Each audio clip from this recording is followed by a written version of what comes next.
Good day. My name is Dr. Ardencia Hall Karambe, and this is The Market. It is my pleasure to have three very special guests here with me today. Welcome to you all. Could you take a moment and tell us about yourself and how you got involved in politics? Sure. My name is Omar Woodard, and I'm a native North Philadelphian. I learned about politics and got involved in politics largely because of my education at Girard College. Girard College, as you may know, is run by the city and overseen by the city. And so we had a number of politicians come and teach classes or give talks to us and engage us, invite us to city council so we could learn about the political life of the city. And so I was very engaged in a very early age. But because of that experience and that really formative experience as part of my education, I'm now a professor at Temple University, adjunct professor, where I teach business strategy and nonprofit governance. Beautiful. Yes, ma'am. I'm Morgan Cephas, and thank you again for having me. I am the Director of Community Relations and Outreach for Councilman Curtis Jones Jr. What actually got me involved in politics is the community that I was born and raised in, Winfield, Philadelphia. And during that time when I was growing up, we had to deal with, gun violence, drug usage, being forced to travel an hour outside of my community to access a quality education. And, I viewed my role with joining the councilman's staff as an opportunity to change that for a lot more of the young people around the neighborhood. Oh, beautiful. Nice.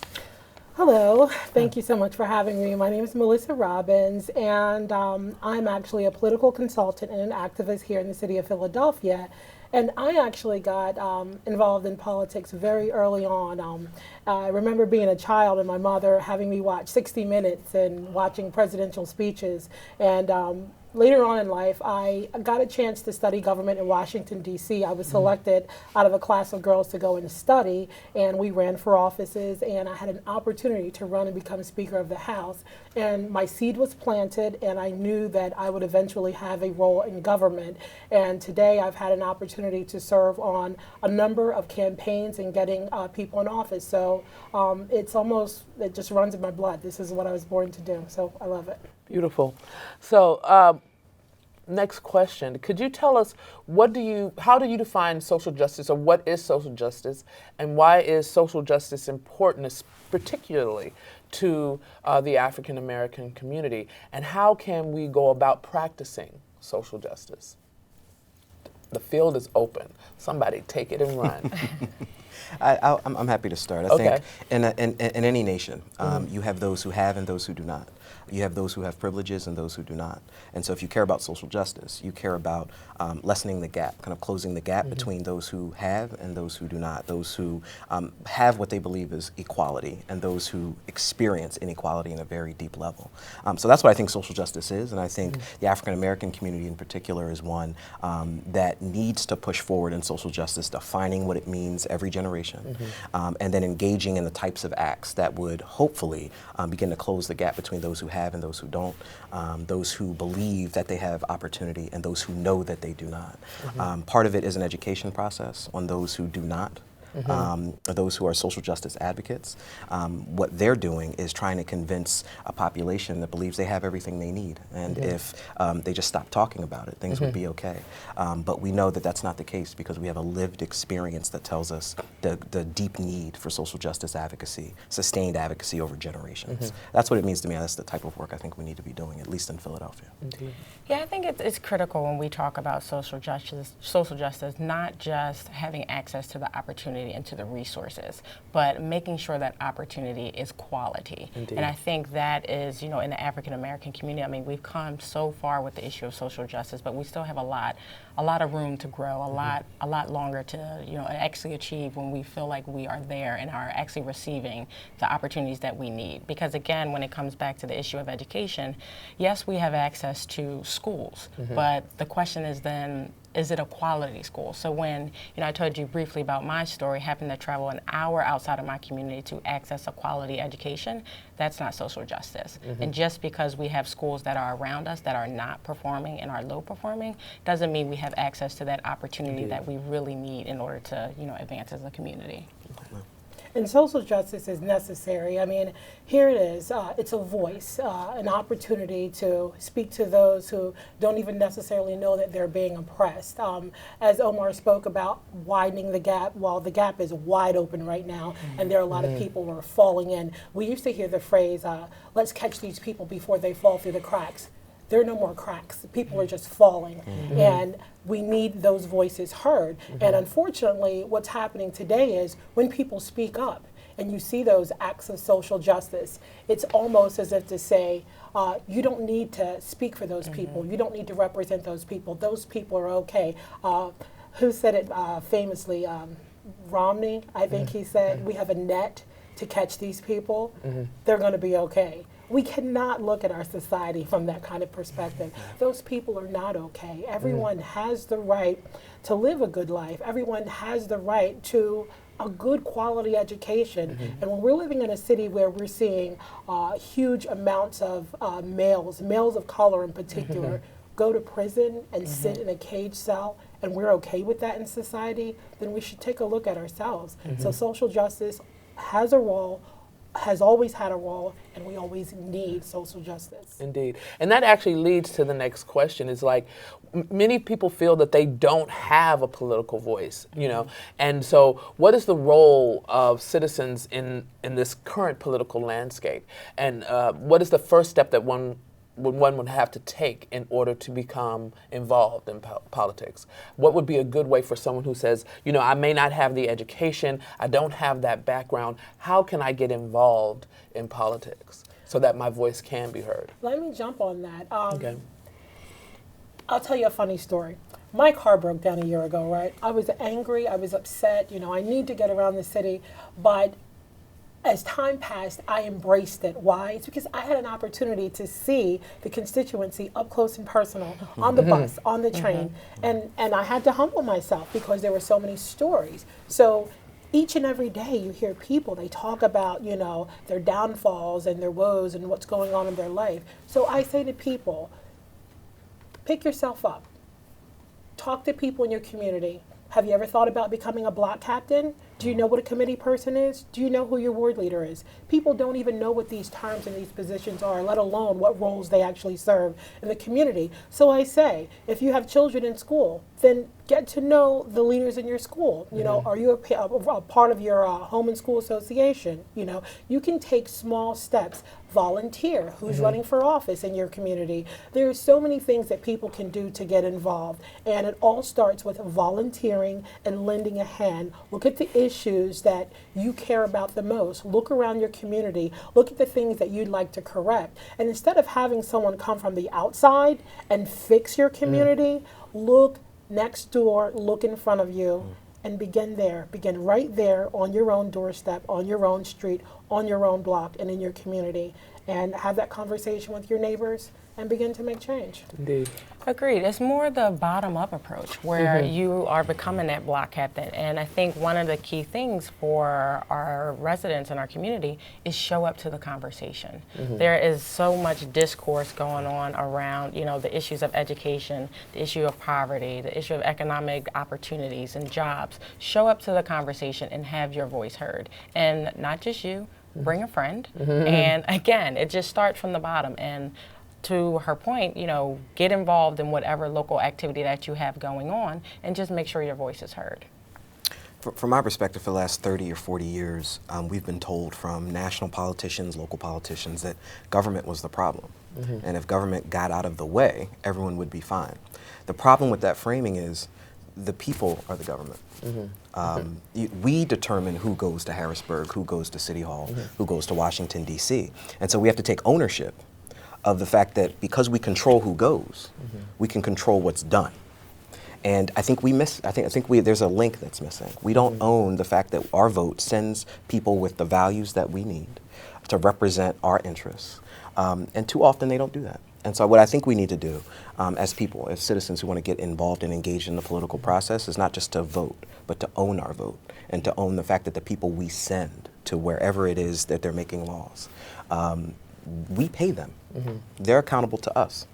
And the types of votes, yeses or nos, the types of bills they're putting forward should all be based on the interests that are ours, that we hope that they're representing. And so I think we need to own our vote and own the fact that the people who are not passing a budget are there because we sent them there. And if we want to change it, we can.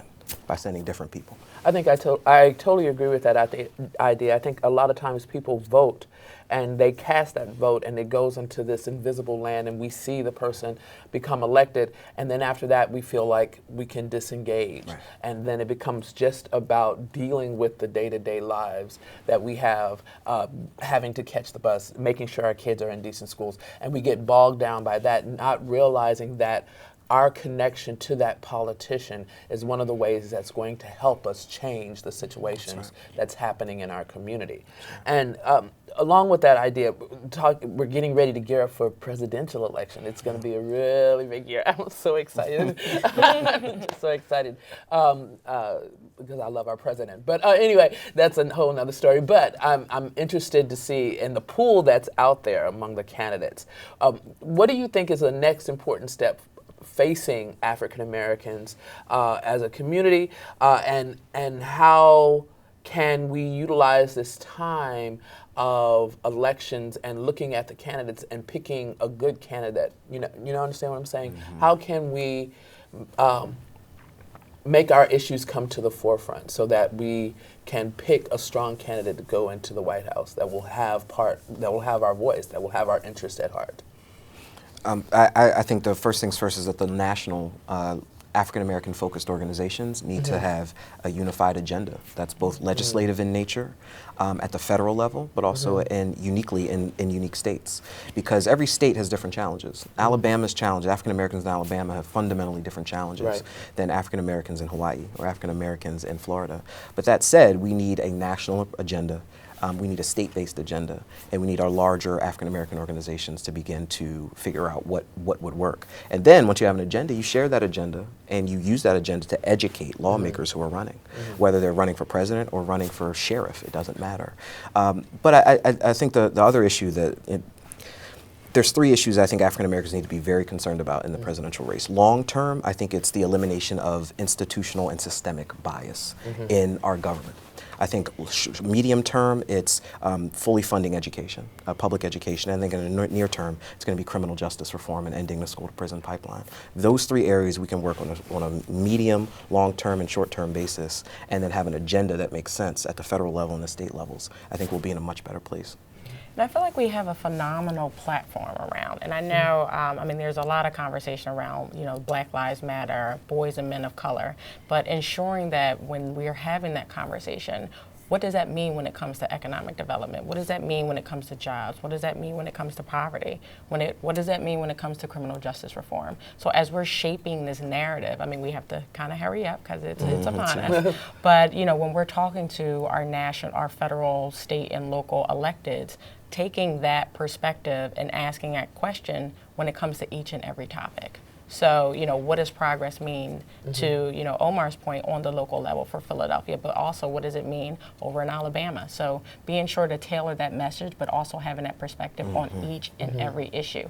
And again, not just talking about the issue, but what are the goals and the benchmarks that we want to see once you're in place. So, having that quarterly check-in around what are you looking to achieve and having them fully explain how they're going to get to the goals that they're talking about. Because again, we all can talk in sound bites, but, if it's not measured, it's not managed. One of the things you said, Omar, that interests me is the larger African American organizations creating a platform. Sure. My question is, how do we get them together to have that conversation? How do we bridge that gap? And something that was said before we started the cameras rolling, in understanding that there's enough of the pie for everybody, instead of all of those organizations feeling like they're trying to get just what they need for them and leaving everybody else alone. So how do we bring those national organizations together to create that platform is a question that we need to think about. We're going to move on. Okay. Okay. So coming to the local level, what are some of the hot button issues that we need to think about here in Philadelphia? Philadelphia? I'm sorry. You want to go ahead? I think a couple of startling statistics will make you know what those topics are. 26% of our city's in poverty. 65% of our young people are graduating from high school. 70% of public school students going into collegiate, post-secondary are required to take remedial courses. And I feel like Philadelphia is getting ready to go through an economic renaissance. There's getting ready to be, a lot of development, a lot of job opportunities. We have the DNC coming, we have the Pope coming. We're becoming, well, the Pope has Pope's already coming. come. We're becoming Right, that the national Pope city, but we have to ensure that that economic opportunities don't just rest in Center City and the neighborhoods around it. It has to begin folding into, the outskirts, all of the neighborhoods. We have to become a neighborhood city that everybody is feeling that economic boost. So I think, over the next couple of years, we have to tackle that poverty, and we have the opportunity to do it with that economic boom that we're experiencing. From our perspective, I think it's the consequences of prison overcrowding. We are now having a national conversation about keeping people out of jail, keeping them from getting felonies and misdemeanors, hopefully, but keeping them out of jail, and that's important. At some point, we're going to have conversations about sentencing and sentencing reform, which the President Obama has begun. But what do we do when folks begin coming home, and we have 26% poverty? In North Philadelphia, where I'm from, 5 of the 6 poorest zip codes are in North Philadelphia in a contiguous space. That's where they're going to come home to, and there are no jobs for them. There are no jobs for the people who are here working 2 jobs now, and they want 1 job that pays well, and they can't, so they work 2 to 3 jobs that pay okay. We are not prepared. Our economy is not prepared for what's coming next, and the biggest issue is going to be finding a job, and then finding a job that provides a living wage that allows you to live comfortably and raise a family. And unless we have the conversation about the number of jobs we have and the wage that those jobs pay, in preparation for folks coming home who have limited educational attainment, then we're not going to be prepared for the rest of the 21st century. And in fact, we're going to slip unless we solve that challenge. And that also leads into talking about the school to prison pipeline. And we talk about them coming out, but how do we stop them from even going in? What can we do? What can the school district, how can citizens here in the city help to eliminate that flow? And it seems a very free flow for misdemeanors and being sentenced for long periods of time. How can we put a halt to that school to prison pipeline? What can be done, do you think? Well, a couple of things. All right, we're living in a city where we have so many young African American boys who attend schools who are not equipped to teach them to be able to go out and sustain and get those positions that Omar just mentioned. We need more leaders in positions who actually care about the masses, not just one ethnicity. Let's face it, we have people in positions of power in our city and in our state that do not acknowledge people of color. Let's just be honest. We have to have it all goes back to having those honest conversations. If people who have access to provide those resources to schools, so schools in North Philadelphia function like schools on the main line, would we be having this conversation? We wouldn't. Young black boys want to read, they want to learn, they want to go on, they want to do well. They don't want to be limited to becoming a rapper or becoming a basketball player. We have some scientists in North Philly. We have some engineers in North Philadelphia. We may have the cure to cancer sitting in North Philadelphia, but if you don't provide them the space and the resources, we might never know. So here locally, let's have that honest conversation, politicians. Go to Harrisburg. Let's fight for what you need. Look at what's going on in Harrisburg right now. Look at the makeup of the General Assembly. Look at the rest of our state. Thank goodness that Governor Wolf is allowing the refugees to come here from Syria. Thank goodness that that's okay, you know. But let's take care of our own that's here. We have enough people suffering in the city. As Omar said, we have mass incarceration. We have so many people sitting, waiting for trials, waiting for sentencing. You know, this overpopulation, the fact that we have very little reform. I went to Washington, D.C. about a couple weeks ago, and I sat in the judiciary hearing that Senator Booker and Senator Greenleaf introduced some legislation around prison reform, sentencing reform. It passed in the committee. It will go on to the Senate floor. Thank goodness. It's a real conversation about what to do with these men and women once they come. Do we have real rehabilitation in place. And with the fast-paced gentrification going on in the city of Philadelphia, where are our people going? These people are being displaced at a very fast rate. Where are they going? Can companies come here and employ these people? Do these people have the necessary skill set to fulfill these positions? I mean, look at the population in Philadelphia. It's growing very quickly, but people are coming into the city who have education, who can take these jobs, and people that have been here generation after generation, these people are being left behind. So we have to take a look at our leadership and where their priorities are. Yeah, 40,000 annually people are returning from prison. $136 a day to house someone in prison. And we're fighting over education, and 30% of our budget on the local level is given to the public safety side of things. We need to get smarter. And one of the ways to do that is investing in programs that break up that school to prison pipeline. So Deputy Commissioner Bethel, who is getting ready to go work for the Stoneleaf Foundation, worked on a diversionary program where if students, were caught in any type of infraction, they would not go down to the local police district, but rather divert them into a different program where they would, give back to the community, learn about what they did and things like that. There's also another concept called youth courts, where you have the young people being judged by their peers and actually give them some type of sentencing. And normally the sentencing, again, is, some type of community service. So coming up with strategies like that to divert our young people from going into that prison pipeline is going to be key, because again, it's getting costly, and you always judge a society based on what they invest in. And if we keep investing in prisons and not getting smarter around criminal justice reform, we, to Omar's point, are just going to box ourselves out of being the next great city. And just to piggyback on Morgan's great point, the school diversionary program was needed, and it's a partnership. It's the type of collaboration we need to see. It's the police department, it's the First Judicial District, it's the Department of Behavioral Health and Intellectual Disabilities, as well as DHS. And the reason they created it was because in 2013-2014 school year, they arrested 1,600 students on school grounds.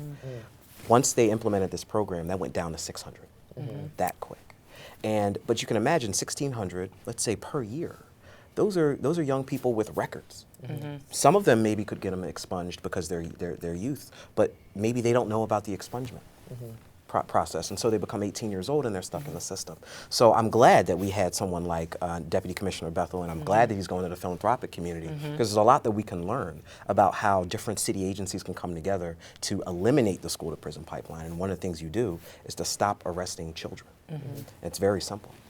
And it's another key point is to finding the opportunities for them to divert them to a different pathway. One of the big things that I learned on the local level is that we have our baby boomer population retiring. So there's a huge vacancy when it comes to city-related jobs. So how are we preparing this generation to matriculate into those opportunities? Hypothetically, they're not interested in going in a house of debt when they go off to college, but rather getting them ready to be able to fill those opportunities that are available right here in the city of Philadelphia.